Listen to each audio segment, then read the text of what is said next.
ባለፉት 8 ወራት ኢትዮጵያ ከኤክስፖርት ያገኘችው ገቢ ከየትኛውም አመት 8 ወር ሳይሆን ከየትኛውም አመት የአንድ አመት ሙሉ ኤክስፖርት ይበልጣል። 4.5 ቢሊዮን ዶላር ኤክስፖርት አድርጋለች። ከአምናውም ካቻምናውም ከዛሬ 10 አመቱም ከዛሬ 50 አመቱም ጋር አይወዳደርም። ከሁሉም የበለጠ ኤክስፖርት በ8 ወር አድርገናል።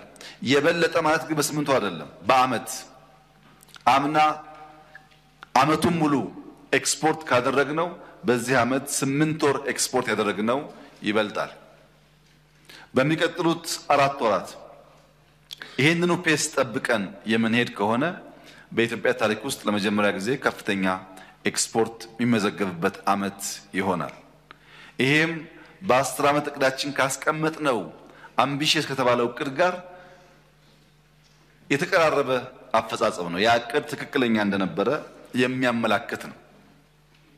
በዚሁ ማስቀጠል ከቻል የኢትዮጵያን ብልጽግና የምናይበት ዘመን ቅርብ እንደሆነ ያመላክታል።